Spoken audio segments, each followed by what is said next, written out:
ಮಾತನಾಡ್ತಿದ್ದಾರೆ, ಕ್ಷಮೆ ಇರಲಿ. ಅದಕ್ಕೆ ನಮ್ಗೆಲ್ಲರಿಗೂ ನಿರೀಕ್ಷೆ ಇದೆ. 5 ಗ್ಯಾರಂಟಿಗಳನ್ನ ಕೊಡೋದ್ರ ಮೂಲಕ ಯುವಕರಿಗೆ ಉದ್ಯೋಗದಲ್ಲಿ ನೇಮಕಾತಿಯನ್ನ ಮಾಡ್ತೀವಿ ಅನ್ನುವಂತ ತೀರ್ಮಾನದಲ್ಲಿ ಇವತ್ತು ರಾಜ್ಯದ ಬಜೆಟ್ ಅನ್ನು 10-15ಕ್ಕೆ ಘೋಷಣೆ ಮಾಡ್ತಾರೆ. ಆ ಪ್ರಾರಂಭ ಆದ ನಂತರ ನಾವು ರಿಯಾಕ್ಟ್ ಮಾಡ್ತೇವೆ.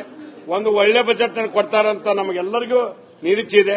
ಅದು ಅಭಿವೃದ್ಧಿ ಆಗಿರ್ಬೋದು, ಸರ್ವಧರ್ಮಕ್ಕಾಗಿರ್ಬೋದು, ಆರೋಗ್ಯ, ಶಿಕ್ಷಣ ಮತ್ತು ಇತರೆ ಮೂಲಭೂತ ಸೌಕರ್ಯಗಳನ್ನು ಕೊಡಲಿಕ್ಕೆ ವಿಶೇಷವಾದಂತಹ ಒತ್ತನ್ನು ಕೊಡ್ತಾರೆ ಅನ್ನುವಂತ ಮಾಹಿತಿ ಮಾಧ್ಯಮಗಳ ಮೂಲಕ ಕೊಡೋಗಿದೆ. ಆ ಬಜೆಟ್ ಗೌಪ್ಯತೆ ಇರುವುದರಿಂದ ಮುಖ್ಯಮಂತ್ರಿಗಳು 10-15ಕ್ಕೆ ಪ್ರಾರಂಭ ಮಾಡಿದ್ರ ಬಗ್ಗೆ ನಾವು ಅದಕ್ಕೆ ರಿಯಾಕ್ಟ್ ಮಾಡಬಹುದು. ನನಗೊಂದು ಆಶಾಭಾವನೆ ಇದೆ, ಮುಖ್ಯಮಂತ್ರಿ ಸಿದ್ದರಾಮಯ್ಯನವರು ಒಳ್ಳೆ ಬಜೆಟ್ ಅನ್ನ ಇವತ್ತು ಕೊಡ್ತಾರೆ ಅನ್ನುವಂತ ವಿಶ್ವಾಸ ನನಗಿದೆ. ಈಗ ವಿಪಕ್ಷದವರೆಲ್ಲ ಸಿದ್ದರಾಮಯ್ಯನವರನ್ನ ಸಾಲದ ರಾಮಯ್ಯ ಅಂತ ಟೀಕೆ ಮಾಡ್ತಿದ್ದಾರೆ ಸರ್. ಪ್ರತಿ ಬಜೆಟ್ ಅಲ್ಲೂ ಕೂಡ ಸಾಲ ಬಿಟ್ಟು ಹೋಗ್ತಿದ್ದಾರೆ ಅಂತ.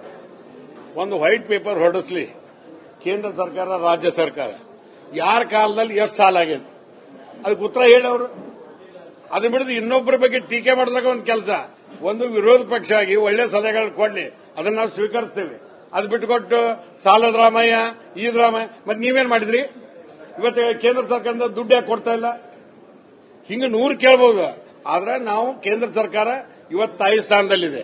ಇವತ್ತು ನಾವೆಲ್ಲರೂ ಒತ್ತಾಯ ಮಾಡ್ತೇವೆ, ಮಹದಾಯಿ ಕಳಸಾ ಬಂಡೂರಿ ಆಗಬೇಕು, ಮೇಕೆದಾಟು ಆಗಬೇಕು, ನಮ್ಮ ರಾಜ್ಯದ ನೀರಾವರಿಗೆ ದುಡ್ಡು ಕೊಡಬೇಕು ಅಂತ ಕೇಳ್ತೀವಿ. ಮತ್ತೆ ಕೇಂದ್ರ ಸರ್ಕಾರ ಕೊಡ್ತಾ ಇಲ್ಲ.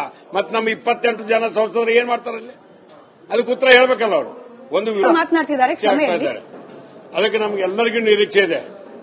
5 ಗ್ಯಾರಂಟಿಗಳನ್ನ ಕೊಡೋದ್ರ ಮೂಲಕ ಯುವಕರಿಗೆ ಉದ್ಯೋಗದಲ್ಲಿ ನೇಮಕಾತಿಯನ್ನ ಮಾಡ್ತೀವಿ ಅನ್ನುವಂತ ತೀರ್ಮಾನದಲ್ಲಿ ಇವತ್ತು ರಾಜ್ಯದ ಬಜೆಟ್ ಅನ್ನು 10-15ಕ್ಕೆ ಘೋಷಣೆ ಮಾಡ್ತಾರೆ.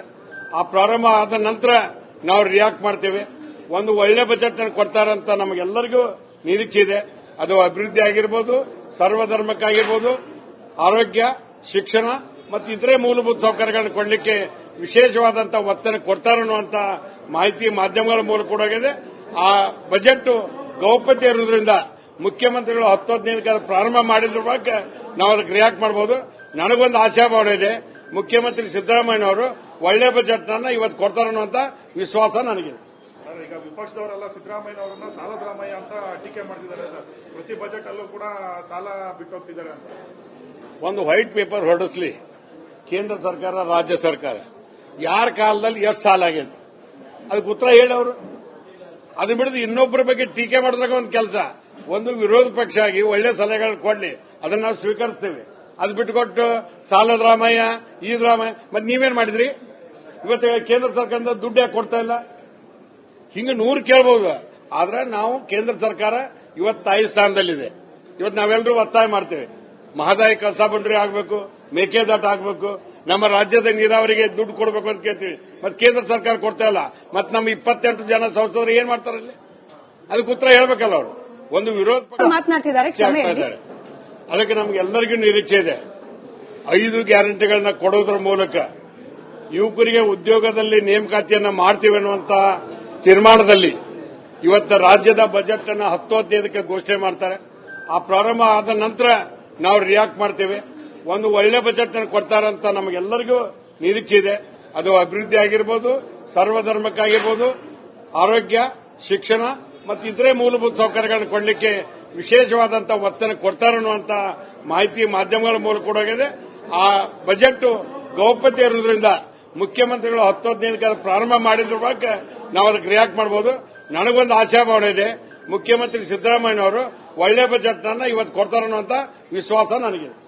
ಈಗ ವಿಪಕ್ಷದವರೆಲ್ಲ ಸಿದ್ದರಾಮಯ್ಯನವರನ್ನ ಸಾಲದ ರಾಮಯ್ಯ ಅಂತ ಟೀಕೆ ಮಾಡ್ತಿದ್ದಾರೆ ಸರ್. ಪ್ರತಿ ಬಜೆಟ್ ಅಲ್ಲೂ ಕೂಡ ಸಾಲ ಬಿಟ್ಟು ಹೋಗ್ತಿದ್ದಾರೆ ಅಂತ. ಒಂದು ವೈಟ್ ಪೇಪರ್ ಹೊರಡಿಸಲಿ ಕೇಂದ್ರ ಸರ್ಕಾರ, ರಾಜ್ಯ ಸರ್ಕಾರ, ಯಾರ ಕಾಲದಲ್ಲಿ ಎಷ್ಟು ಸಾಲ ಆಗಿದೆ ಅದಕ್ಕೆ ಉತ್ತರ ಹೇಳವರು. ಅದು ಬಿಡದು ಇನ್ನೊಬ್ಬರ ಬಗ್ಗೆ ಟೀಕೆ ಮಾಡಿದಾಗ ಒಂದು ಕೆಲಸ. ಒಂದು ವಿರೋಧ ಪಕ್ಷ ಆಗಿ ಒಳ್ಳೆ ಸಲಹೆಗಳು ಕೊಡ್ಲಿ, ಅದನ್ನ ನಾವು ಸ್ವೀಕರಿಸ್ತೇವೆ.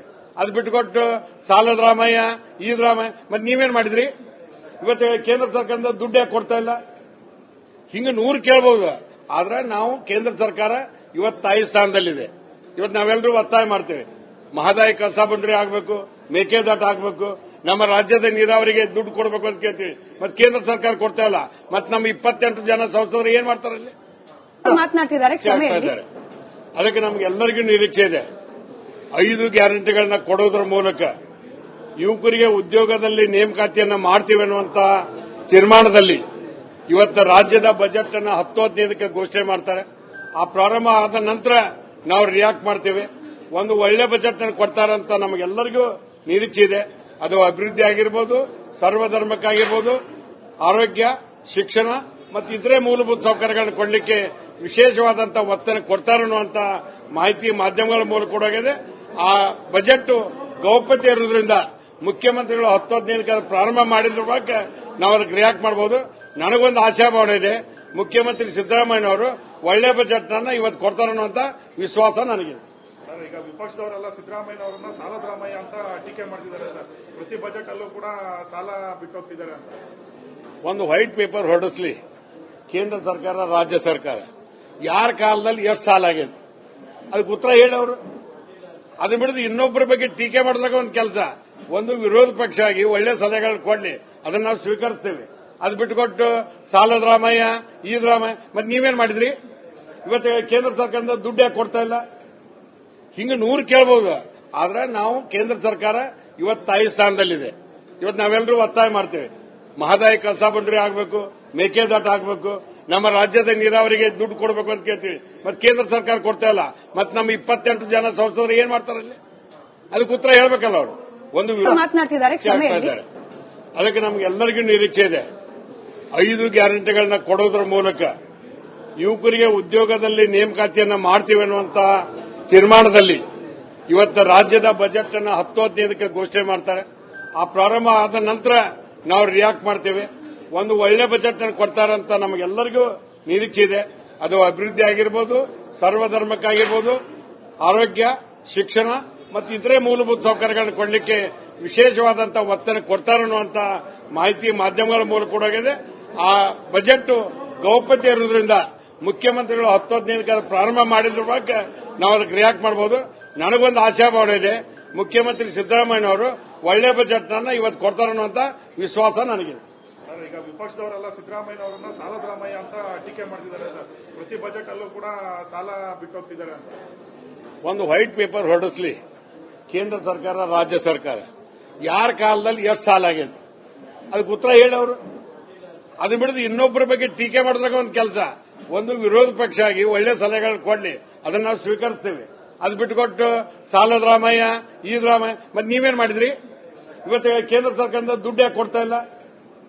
ಹಿಂಗೆ 100 ಕೇಳಬಹುದು. ಆದ್ರೆ ನಾವು ಕೇಂದ್ರ ಸರ್ಕಾರ ಇವತ್ತು ತಾಯಿ ಸ್ಥಾನದಲ್ಲಿದೆ. ಇವತ್ತು ನಾವೆಲ್ಲರೂ ಒತ್ತಾಯ ಮಾಡ್ತೇವೆ, ಮಹದಾಯಿ ಕಳಸಾ ಬಂಡೂರಿ ಆಗಬೇಕು, ಮೇಕೆದಾಟು ಆಗಬೇಕು, ನಮ್ಮ ರಾಜ್ಯದ ನೀರಾವರಿಗೆ ದುಡ್ಡು ಕೊಡಬೇಕು ಅಂತ ಕೇಳ್ತೀವಿ. ಮತ್ತೆ ಕೇಂದ್ರ ಸರ್ಕಾರ ಕೊಡ್ತಾ ಇಲ್ಲ.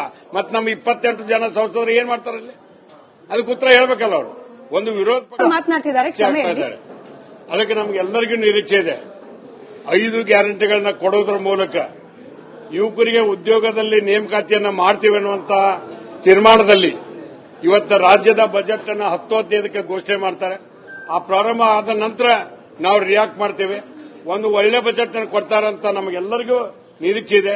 ಅದು ಅಭಿವೃದ್ಧಿ ಆಗಿರ್ಬೋದು, ಸರ್ವಧರ್ಮಕ್ಕಾಗಿರ್ಬೋದು, ಆರೋಗ್ಯ, ಶಿಕ್ಷಣ ಮತ್ತು ಇತರೆ ಮೂಲಭೂತ ಸೌಕರ್ಯಗಳನ್ನು ಕೊಡಲಿಕ್ಕೆ ವಿಶೇಷವಾದಂತಹ ಒತ್ತನ್ನು ಕೊಡ್ತಾರೆ ಅನ್ನುವಂತ ಮಾಹಿತಿ ಮಾಧ್ಯಮಗಳ ಮೂಲಕ ಕೊಡೋಗಿದೆ. ಆ ಬಜೆಟ್ ಗೌಪ್ಯತೆ ಇರುವುದರಿಂದ ಮುಖ್ಯಮಂತ್ರಿಗಳು 10-15ಕ್ಕೆ ಪ್ರಾರಂಭ ಮಾಡಿದ್ರ ಬಗ್ಗೆ ನಾವು ಅದಕ್ಕೆ ರಿಯಾಕ್ಟ್ ಮಾಡಬಹುದು. ನನಗೊಂದು ಆಶಾಭಾವನೆ ಇದೆ, ಮುಖ್ಯಮಂತ್ರಿ ಸಿದ್ದರಾಮಯ್ಯನವರು ಒಳ್ಳೆ ಬಜೆಟ್ ಅನ್ನ ಇವತ್ತು ಕೊಡ್ತಾರೆ ಅನ್ನುವಂತ ವಿಶ್ವಾಸ ನನಗಿದೆ. ಸರ್, ಈಗ ವಿಪಕ್ಷದವರೆಲ್ಲ ಸಿದ್ದರಾಮಯ್ಯ ಅವರನ್ನ ಸಾಲದ ರಾಮಯ್ಯ ಅಂತ ಟೀಕೆ ಮಾಡ್ತಿದ್ದಾರೆ ಸರ್. ಪ್ರತಿ ಬಜೆಟ್ ಅಲ್ಲೂ ಕೂಡ ಸಾಲ ಬಿಟ್ಟು ಹೋಗ್ತಿದ್ದಾರೆ ಅಂತ. ಒಂದು ವೈಟ್ ಪೇಪರ್ ಹೊರಡಿಸಲಿ ಕೇಂದ್ರ ಸರ್ಕಾರ, ರಾಜ್ಯ ಸರ್ಕಾರ. ಯಾರ ಕಾಲದಲ್ಲಿ ಎಷ್ಟು ಸಾಲ ಆಗಿದೆ ಅದಕ್ಕೆ ಉತ್ತರ ಹೇಳವರು. ಅದು ಬಿಡದು ಇನ್ನೊಬ್ಬರ ಬಗ್ಗೆ ಟೀಕೆ ಮಾಡಿದಾಗ ಒಂದು ಕೆಲಸ. ಒಂದು ವಿರೋಧ ಪಕ್ಷ ಆಗಿ ಒಳ್ಳೆ ಸಲಹೆಗಳು ಕೊಡ್ಲಿ, ಅದನ್ನ ನಾವು ಸ್ವೀಕರಿಸ್ತೇವೆ. ಅದು ಬಿಟ್ಟುಕೊಟ್ಟು ಸಾಲದ ರಾಮಯ್ಯ, ಈದ್ ರಾಮಯ್ಯ, ಮತ್ತೆ ನೀವೇನ್ ಮಾಡಿದ್ರಿ? ಇವತ್ತು ಕೇಂದ್ರ ಸರ್ಕಾರದಿಂದ ದುಡ್ಡು ಯಾಕೆ ಕೊಡ್ತಾ ಇಲ್ಲ? ಹಿಂಗೆ 100 ಕೇಳಬಹುದು. ಆದ್ರೆ ನಾವು ಕೇಂದ್ರ ಸರ್ಕಾರ ಇವತ್ತು ತಾಯಿ ಸ್ಥಾನದಲ್ಲಿದೆ. ಇವತ್ತು ನಾವೆಲ್ಲರೂ ಒತ್ತಾಯ ಮಾಡ್ತೇವೆ, ಮಹದಾಯಿ ಕಳಸಾ ಬಂಡೂರಿ ಆಗಬೇಕು, ಮೇಕೆದಾಟು ಆಗಬೇಕು, ನಮ್ಮ ರಾಜ್ಯದ ನೀರಾವರಿಗೆ ದುಡ್ಡು ಕೊಡಬೇಕು ಅಂತ ಕೇಳ್ತೀವಿ. ಮತ್ತೆ ಕೇಂದ್ರ ಸರ್ಕಾರ ಕೊಡ್ತಾ ಇಲ್ಲ. ಮತ್ತೆ ನಮ್ಮ 28 ಜನ ಸಂಸದರು ಏನ್ ಮಾಡ್ತಾರಲ್ಲಿ? ಅದಕ್ಕೆ ಉತ್ತರ ಹೇಳ್ಬೇಕಲ್ಲ.